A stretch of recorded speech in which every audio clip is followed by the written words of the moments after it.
देश देश की दुर्दशा मेरे देश की दुर्दशा के पीछे मेरे देश का दमन हो रहा है। कौन है देश की दुर्दशा के पीछे इसके देश आज भी कौन है किसने देश मेरे देश का दमन हो रहा।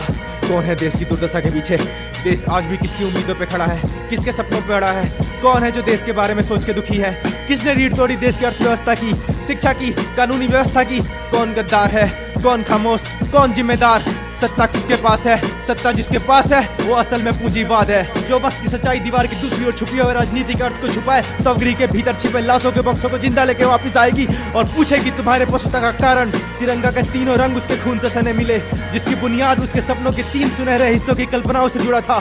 समूचे शहर की जुबान सिल दी गई, समाज को हिस्सों में कौन बांटता चला गया? कौन बैठा रहा संप्रभुता, एकता और अखंडता के विरोध में? क्यों सत्ता के आगे आने में सब मौन थे? पुलिस, पत्रकार, वकील, आम नागरिक। संसद के अंधेर आंगन में कोई भी ऐसा नहीं जो चुप्पी तोड़े, आगे आए, मुंह खोले, बतलाए देश आजाद सिर्फ कागजों में है, जमीनी स्तर पे नहीं। जमीन पर आज भी भूख, बेरोजगारी, नफरत और यहाँ तक कि लोगों की उम्मीद भी गुलाम है। ताले लगे हैं सबकी जबान पर, यहाँ सच बोलना, विरोध में होना, सजाए मौत को निमंत्रण देना बन गया है। मैं फिर भी आगे आऊंगा और झूठी राजनीतिक रणनीति के आंखों में आंखें डाल सवाल जवाब की 100 मंजिला इमारत का निर्माण कर और न्याय की बात रखूंगा। तारीखों में अटके अदालत और अपराध, क्रूरता, शक्ति संरक्षण की शपथ खाते एक एक चेहरे से ताल्लुकात करूंगा। देश की दुर्दशा क्यों? मेरे देश की दुर्दशा क्यों? मेरे देश की दुर्दशा क्यों? यह सीधी राह भी नहीं, यह धीरे धीरे मरी हुई संवेदनाओं की कहानी है। जब भ्रष्टाचार का नींव रखा गया तब वह एक एक जबान गद्दार रही, जो इस बात की गवाह है कि वे मौजूद थे और अन्याय होते रहे। लोकतंत्र का चौथा स्तंभ अपने कदम पीछे खींच अन्याय के विरुद्ध खड़ा ना हो सका तो एक एक पत्रकार गद्दार है। जब अदालत अपना काम देखने में असमर्थ है तो अदालत की एक एक सीढ़ियां गद्दार है। वह एक नहीं 1000 कायरों की भांति मरे जो मौन रहे, तभी देश की नींव में दरार पड़ी और जनता का जनतंत्र गुलाम बना। यहाँ धर्म आस्था से नहीं हिंसा से जुड़ा रहा, भीड़ के हाथों में रही किसी बेगुनाह की मौत और राजनीति राज्य के जबान पर किसी गुटके की तरह मल दी गई। देश की दुर्दशा, हाँ ये देश की दुर्दशा है। उन सड़कों पे गड्ढे किस बात के प्रतीक है? देश की दुर्दशा। छात्र अपने सपनों के गलियारे में झांकने मजबूर रहे प्रश्न पत्र के घोटाले पे, ये देश की दुर्दशा है। फेफड़ों में धुआं भरने को मजबूर ये लोग जिन्हें जहर दवाओं की भांति खिलाया गया खाद्य पदार्थ में, तो ये देश की दुर्दशा है। विकास से ज्यादा बर्बादियों की बुनियाद बनाई गई, जो सबसे नीच रहे वो नेता बन के उभरे। मैं भूल गया शायद जहाँ सोच समझ और सपनों पर इतने ज्यादा ताले रहे वहाँ लोग कितने हिम्मत वाले रहे। यह सिर्फ डर पे आधारित कहानी नहीं है, फिर भी वे लोग डरे मौत से, खौफ से, भूख से। जहाँ किसान धरती की रक्षा करते हुए शहीद हुए और सरकारी आंकड़ों में ऐसा फेरबदल दिखा कि हत्यारे देशभक्त बतलाए गए और किसान विद्रोही। क्या यह देश अकाल को आमंत्रित कर रहा? किसने साथ दिया अन्नदाताओं का? उस रोटी से किसकी आत्मा तृप्त हुई? उस मिट्टी में किसकी लाश दफन मिली?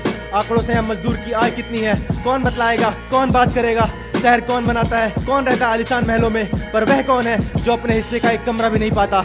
यह देश की दुर्दशा है, यह देश की दुर्दशा है, यह देश की दुर्दशा है। मैं पूछता हूँ दोषी कौन है? नेता, व्यवस्था, सत्ता या फिर हम जो हर बार गलत को सुनकर सही की उम्मीद करते रहे, जिसने जंगल के हाशिए पर जिंदगी की बुनियाद रखी? यह देश की दुर्दशा है। जब देशभक्ति की परिभाषा चाटुकारिता से बनने लगे, नेता सवाल से डरने लगे, घेराव करने लगे, जब तिरंगा झूठ में मैला हो जाए, सच से भारी हो जाए, देह से खाली हो जाए और संविधान धर्म और नारे में बदल जाए, यह देश का दमन है, यह देश की दुर्दशा है। देश मरा नहीं, देश दलालों के हाथ में सत्ता का भेद चढ़ गया। वह मेरा देश आज भी सांस भरता है, हमारी जबान से, समय की कायनात से, उन हाथों में झांकते उंगलियों की चोटों से जो ईमानदारी से काम करती रही, उन जुबान से जो अकेले होते हुए भी बेचैनी को समेटे हुए अपनी सच बोलते रहे। देश की दुर्दशा का कोई अंत नहीं, यह चेतावनी है। अगर हम आज भी नहीं जागे, मौन रहे, तो आने वाली पीढ़ियां हमसे नहीं हमारी चुप्पी से नफरत करेंगी। हम तिरंगे को माथे से लगाते रहे और उसी माथे पे उपजी जाति, धर्म, भाषा, खरपतवार की भांति भाईचारे के बाग में फसलों को कीड़े मकोड़े की तरह चाहती रही। दीवारें इतनी बढ़ गई जिनमें पार पाना कठिन हो गया। यह देश एक नक्शा बन के रह गया। यह संविधान की प्रस्तावना आज भी फुटपाथ पर बैठी भीख मांगती दिखाई देती है। न्याय, स्वतंत्रता, समानता, बंधुत्व, चारों शब्द आज भी अधूरे बिसराए प्रतीत होते हैं। हम आजाद कब हुए? हम आजाद कब हुए सत्ता से? सोच आज भी गुलाम बनी हुई है। चेहरा दर चेहरा यहाँ पे एक ही सुर में मगरूर बना बैठा। फिर मैं कैसे मान लूँ कि हम में भेद नहीं है, दोष नहीं है, निर्दोष है? लेकिन ना, हम गुलाम रहे तो हमारा ही दोष है। हमने क्यों नहीं लिए उनके प्राण जिन्होंने हमें गुलाम बनाए रखने की साजिश की? या गुलामी से बेहतर हमने मौत को क्यों नहीं चुना? हम आज भी मौन है। कुर्सियां वही हैं जिन पर चेहरे बदल गए, भेड़िए फिर से सत्ता पे काबिज हो गए। शोषण का तरीका बदल गया। इंसाफ की आंखों पे पट्टी नहीं, पट्टे में इंसाफ है। पैसे के, ताकत के, सत्ता के और पट्टा बिकाऊ है। जिसका जेब सबसे भारी है वही इंसाफ का सच्चा दावेदार। रोजमर्रा की आदत बन गया है भ्रष्टाचार और शर्म भी नहीं। देश की दुर्दशा है, यह देश का दमन है। यह मेरे देश की दुर्दशा है, यह देश का दमन है। आखिर कौन दोषी है, नेता, अफसर, व्यवस्था या जनता? जवाब किसी के पास नहीं। सबने अपना पल्ला झाड़ दिया। आईने में एक दूसरे को देखने और दिखाने की कोशिश चलती रही। इस बात से कोई इनकार नहीं कर सकता कि वोट हमने ही डाले। खोखले वादों पर, नारों पर, जाति पर डर कर, लालच में गुमराह होके कई बार वोट चोरी हुआ, छीना गया, तोड़ा गया। हम खामोश रहे, नफरत पर घृणा कर, खौफ में, और फिर पूछते रहे कौन भोगी है, कौन जोगी, कौन रोगी। शासन, सुरक्षा, सत्ता, सहयोग, बस आंखों में उम्मीद की तरह देखते रहे। आवाज नहीं उठाई उन मुद्दों के लिए जिसके लिए हमने वोट डाला।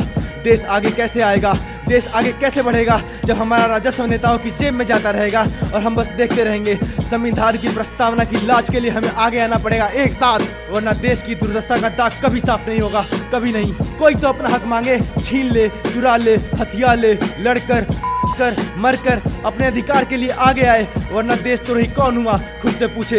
दलित, आदिवासी, अल्पसंख्यक, आप सब देश की जनता है जो बराबर के हकदार है। क्या देश इतना कमजोर है, इतना लाचार है? नहीं, देश सक्षम है। देश प्रेम दिखावा नहीं, आज भी जिंदा है।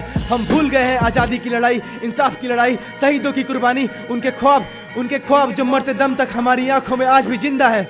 आज सिर्फ झंडा फहराने का दिन नहीं, जिम्मेदारी उठाने का दिन है। आज़ादी का मतलब समझने का दिन है, सवाल पूछने का हक, डर के बिना बोलने की आदत की शुरुआत। हमारा देश उत्पीड़न का शिकार कैसे बना? पुलिस की लाठी जनता के लिए नहीं, व्यवस्था बदलनी पड़ेगी। अदालतों से न्याय की गुहार नहीं, व्यवस्था से न्याय छीनना पड़ेगा। जिंदा रहते हुए मरे हुए सपनों से किंतु परंतु से ऊपर उठना होगा। जाति और धर्म से आगे आना होगा। एक राष्ट्र का सपना साकार करना पड़ेगा। सरकार देश के लिए होती है, देश के दमन के लिए नहीं। चुप्पी, सहमति, आपत्ति, सुविधाजनक नैतिकता जो आज लहराए गए तिरंगे में दिखता है, उसे हर एक दिन, हर रोज जीना होगा। खुद से पूछना पड़े तो पूछो, क्या मैं संविधान के पक्ष में खड़ा हूँ या सिर्फ अपनी पहचान के? क्या अन्याय को देख के चुप हूँ या खुद में व्यस्त होना न्याय संगत है? या सच के साथ असहज? कितना असहज चुप रहना? क्या मैं आज़ादी या गणतंत्र मनाने के काबिल भी हूँ? कितना काबिल और बनने की आवश्यकता है? या मैं खुश हूँ क्योंकि आज एक छुट्टी का दिन है? देश डूबने की राह पे है, नदी में नहीं, भूख में नहीं, अपराध में नहीं, दोष की अंतरात्मा में। तिरंगे के नीचे पड़ी है भूख, खड़ी है बेरोजगारी, पनप रहे हैं रोज अपराध और चुप्पी सदी हुई है। आज़ादी त्योहार, सवाल अपराध, गणतंत्र बचा भी है, जमीनी सच्चाई अभी इंतजार में है। गणतंत्र आज भी संपादनीय विषय है।